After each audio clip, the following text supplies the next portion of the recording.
장의 1절에 보면 그때라는 단어가 나오는데요.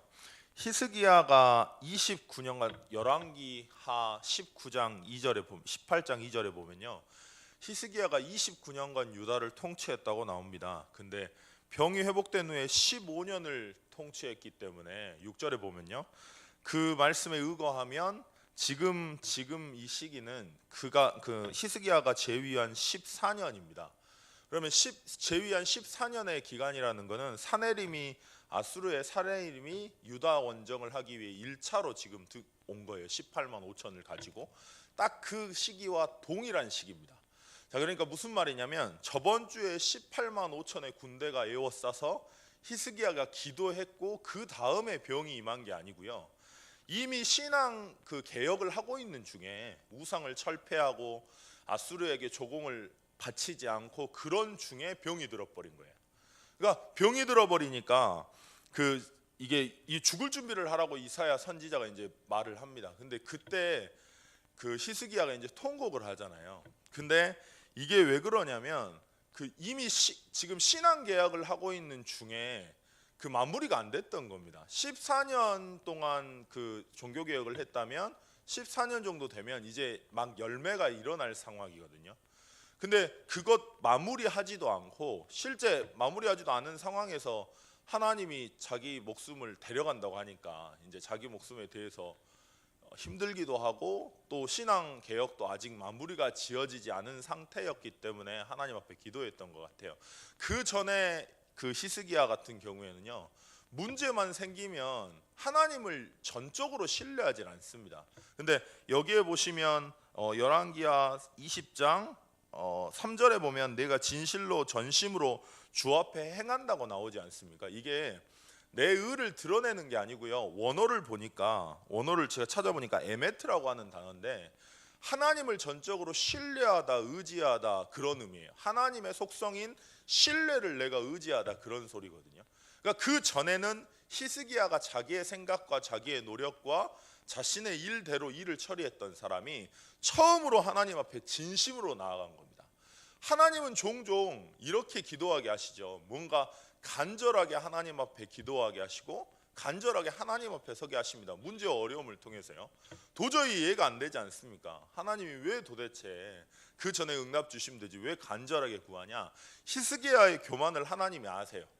교만에 끼가 있다는 걸 히스기야가 그렇다는 걸 하나님이 너무 잘 아십니다. 그래서 완전히 철저하게 하나님 앞에 무릎 꿇고 하나님 앞에 내려놓고 하나님을 바라보게 하는 거예요. 네가 하는 게 아니라 내가 하는 거라고. 네가 하는 게 아니라 그 사무엘하 5장 2절에 보니까요. 이스라엘의 주권자 하나님은 하나님이시라고 말합니다. 주권자로 내가 세웠지만 네가 아는 것이 아니라 내가 안다는 것을 전적으로 의지하도록 하신 거예요. 이때 전적으로 하나님 앞에 무릎 꿇게 되고요. 당장 그 마음과 그 중심으로 기도했더니 그 전까지는 기도했지만 그런 하나님을 전적으로 신뢰하고 기도한 게 아닙니다. 방법과 뭔가 그런 걸 다 찾아다니다가 처음으로 하나님 앞에 진짜 전적으로 신뢰하면서 기도한 거죠. 그랬더니 이사야 선지자가 성읍에 나가지도 않았는데 하나님이 응답 줘버립니다. 응답 확인하게 하십니다. 그러면 좀 하나님 앞에 서야 되지 않습니까? 사람들이 약한 게요.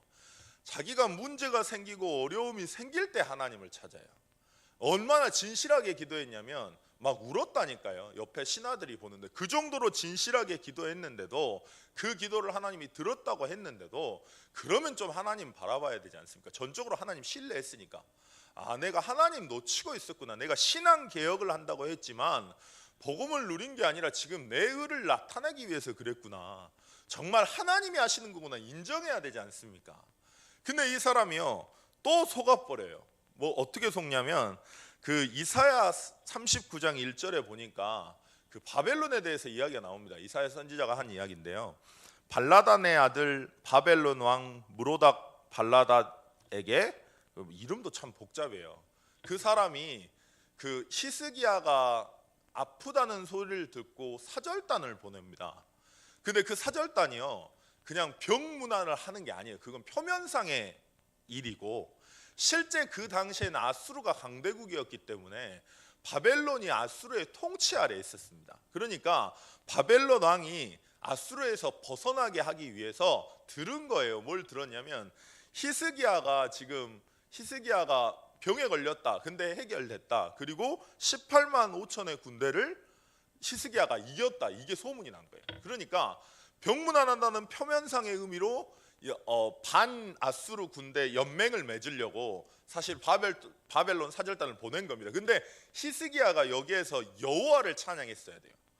내 병을 낫게 하니도 하나님이시고 이렇게 군대를 이기게 하신 이도 하나님이시고 하나님의 주권에 의해서 우리가 나아갔다, 이렇게 말을 해야 되는데 히스기야가 뭐가 나와버리냐면 연맹을 맺기 위해서 자신의 힘과 자신의 부를 자랑합니다. 하나님이 없는 거예요. 그러니까 이사야가 이제 다시 찾아오죠. 그러니까 왕이 찾지 않았는데 선지자가 찾아오는 경우는 대부분 성경에 보니까 징벌할 때 나와요. 징벌을 말할 때. 근데 이사야 선지자가 나와가지고 그 히스기야에게 뭐라 물어보냐면 누가 왔다 갔냐 그러거든요. 그랬더니 히스기야가 뭐라냐, 먼 지방에 있는 바벨론의 사절단이 왔다 그래요. 무슨 말일까요? 먼 지방에 있는 그 바벨론도 내 부함과 내 명예와 내 능력을 보고 찾아왔다는 겁니다. 은근하게 지금 자신을 자랑한 거예요. 히스기야가 그걸 알고 하나님의 말씀을 대언합니다. 뭐라 말하냐, 바벨론이 너희의 왕이 될 거라고 딱 말을 합니다. 근데 별로 크게 신경 안 써요. 왜냐, 그때 당시에 바벨론은 아수르 군대의 종이었거든요. 속국이었거든요. 그러니까 사람들이 이런다니까요. 근데도 하나님 앞에 그래도 히스기야가 서서 하나님이 역사하심을 봤기 때문에 뭐라고 말하냐, 여호와의 선하신 말씀 그대로 이루어질 거다 말을 합니다. 내가 약하고 부족하고 연약하지만은 하나님께서 나를 이렇게 세우셨고 유다 백성을 보호하셨듯이 하나님께서 보호할 거라는 거예요. 여기에서 나온 여호와의 구원이라는 건 히스기야의 병만 치유된 이야기가 아닙니다. 아수르에서부터 너희 이스라엘 민족을 보호하고 지킬 거라는 약속도, 그 구원도 포함되어 있는 겁니다. 오늘 히스기야를 보면서 한번 생각을 해보셔야 될 것 같아요. 우리가 정말 진심으로 기도하고 있지만, 우리가 하나님을 바라보고 있지만 문제 해결을 위해서 기도하고 있는지, 진짜 문제 해결을 위해서 기도하는 것도 필요합니다. 왜냐하면 하나님께 전적으로 하나님께 의지하기 위해서 하나님은 그런 사건도 일으키시니까. 근데 정말 여호와 하나님을 전적으로 신뢰하면서 내가 기도하고 있는지, 아니면 기도하지만 내 뒤에는 내가 해결하려고 뭔가 머리를 쓰고 있진 않은지, 그리고 하나님이 응답 주셨을 그때에 정말 하나님께서 하심을 기억하고 내가 나오는 게 아니라, 사람이 저희는 알잖아요.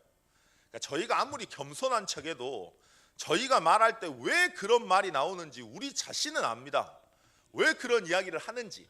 진짜 하나님이 역사하셔서 그 응답을 말하기 위해서 하는 건지, 아니면 내 자랑을 이루기 위해서인지 내가 압니다. 그리고 사단이 알고요, 하나님이 알아요. 오늘 점검해 보셔야 돼요. 처음으로 히스기야가 진심으로 전심으로 하나님 앞에 간절하게 구한 거예요. 자신의 목숨의 안위만을 위해서가 아니라 이스라엘의 신앙 개혁의 마무리를 위해서. 그래서 성경 구절에 보니까 나라를 정리하라고 나오잖아요. 그 집안을 정리하라고, 마무리 지으라 이거죠. 그 계획 때문에, 그 이유 때문에 하나님을 찾았지만은, 진실하게 하나님을 섬겼지만은 그 안에 각인되어 있던 교만기가 또 나온 겁니다. 바벨론 왕이 찾아왔을 때 하나님이 하셨다고 말하기 위해서 하나님이 바벨론 사절단을 보낸 거예요. 그래서 그때에 히스기야가 말했어야 돼요. 여호와 하나님께서 이스라엘을 보호하셨음을, 여호와 하나님께서 나의 생명을 연장시키셨음을, 그 여호와 하나님이면 바벨론도 지킬 수 있다는 것을요. 그것 때문에 하나님이 사절단을 전도하라고 보내놓은 겁니다. 근데 히스기야 왕이 자신의 의와 자신의 뭔가 보이고 싶었던 거예요. 우리도 전도 이렇게 하지 않습니까? 진짜 생명을 구원하기 위해서, 그 생명이 전달되는 걸 위해서 하는 것이 아니라 내 이름과 내 명예와 나라는 뭔가를 드러내기 위해서 하고 있지 않습니까? 그게 지금 히스기야인 겁니다. 성관이가 이번 주에 간증했죠. 그게 진짜 기도 같아요. 실명 당했는데, 실명 당해도 하나님 상관없어요. 눈 안 보여도 상관없어요. 내게 복음만 누리게 해주세요. 내가 언제까지 문제 가지고 기도해야 됩니까? 그게 어쩌면 진짜 기도가 아닐까요? 간절하게 하나님 앞에 기도하는데 어떤 내용을 가지고 우리가 간절 앞에 서느냐가 중요합니다. 히스기야처럼 하나님이 응답 주실 그때에 나도 모르게 내가 튀어나온다는 것은 복음을 평상시에 누리고 있던 상황이 아니에요. 하나님 바로 회개를 하긴 하지만요. 오늘 정말 이 본문을 보면서 강단을 보면서 한번 나를 점검하셨으면 좋겠습니다. 오늘 나는 어떻게 기도하고 있는지, 또 기도하고 있지만 정말로 내가 지금 기도하고 있는 그 문제가 해결된다는 믿음으로, 하나님이 듣고 계신다는 믿음으로 하나님 앞에 정말 나를 세우기 위해서 그 문제를 주셨다고 생각하면서 간절히 전심으로 하나님 앞에 기도하고 있는지. 그러면 이유는 뭔지, 기도해야 되는 이유는 그냥 단순히 병 치유를 위해서 히스기야가 기도한 게 아닙니다. 신앙의 개혁의 마무리를 위해서 기도한 건데요. 물론 자기의 목숨 연명도 있었겠지만요. 오늘 우리의 기도는 무엇 때문인지, 내가 응답받아야 될 이유는 뭔지, 진짜 전도와 선교 때문인지, 후대를 살리기 위해서인지, 아니면 그냥 나의 의를 위해서인지 한번 점검하시고 확인하시고 기도하는 시간 됐으면 좋겠습니다. 지금 유선자 성도님께서 발인 예배죠. 발인 예배로 이제 그 10시에 예배를 드리십니다. 그래서 같이 입관 예배, 죄송합니다. 입관 예배인데요. 같이 참석하셔서 그 흑암이 무너지는 시간들이 이미 무너졌는데요. 실제 그곳에 하나님 나라가 임하고 전도 운동이 일어날 수 있도록 함께 힘을 모아 주셨으면 좋겠습니다. 그래서 예배 드릴 거고요. 그리고 대학 천년부 캠프가 또 내일부터 토요일까지 있습니다. 오고 가는 모든 발걸음에 대학 청년부가 원네스 되고 복음으로 하나 되고 진심으로 여호와를 찾는 기도가 회복되는 캠프가 될 수 있도록 정교인 체육대회, 그리고 동문 순회 캠프 있습니다. 하나님 오고 가는 모든 발걸음에 그 행사를, 그 캠프를 통해서 원네스 되어지고 복음이 확인되는 시간 될 수 있도록, 목사님 지금 집회 중이십니다. 집중신학원 중이신데요. 하나님 집중신학원을 통해서 온전히 복음만 선포되는 시간 될 수 있도록 영육간의 강건함을 허락해달라고 잠깐 기도하시겠습니다. 하나님 아버지,